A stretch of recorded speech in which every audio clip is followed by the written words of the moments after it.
Thus the heavens and the earth were completed in all their vast array.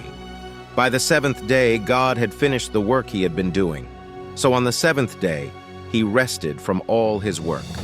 Then God blessed the seventh day and made it holy, because on it he rested from all the work of creating that he had done. This is the account of the heavens and the earth when they were created, when the Lord God made the earth and the heavens. Now no shrub had yet appeared on the earth, and no plant had yet sprung up, for the Lord God had not sent rain on the earth, and there was no one to work the ground. But streams came up from the earth and watered the whole surface of the ground.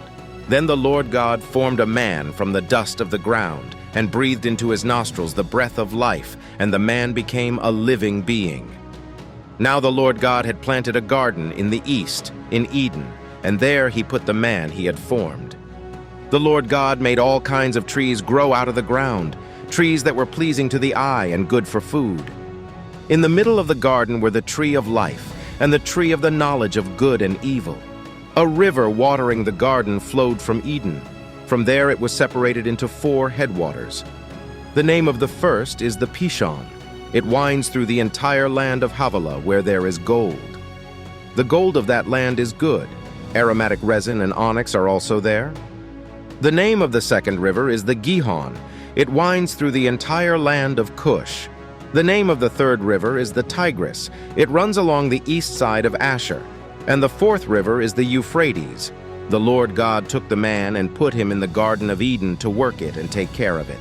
And the Lord God commanded the man, "You are free to eat from any tree in the garden, but you must not eat from the tree of the knowledge of good and evil, for when you eat from it, you will certainly die." The Lord God said, "It is not good for the man to be alone. I will make a helper suitable for him." Now the Lord God had formed out of the ground all the wild animals and all the birds in the sky. He brought them to the man to see what he would name them. And whatever the man called each living creature, that was its name. So the man gave names to all the livestock, the birds in the sky, and all the wild animals. But for Adam no suitable helper was found. So the Lord God caused the man to fall into a deep sleep, and while he was sleeping, he took one of the man's ribs and then closed up the place with flesh. Then the Lord God made a woman from the rib he had taken out of the man, and he brought her to the man.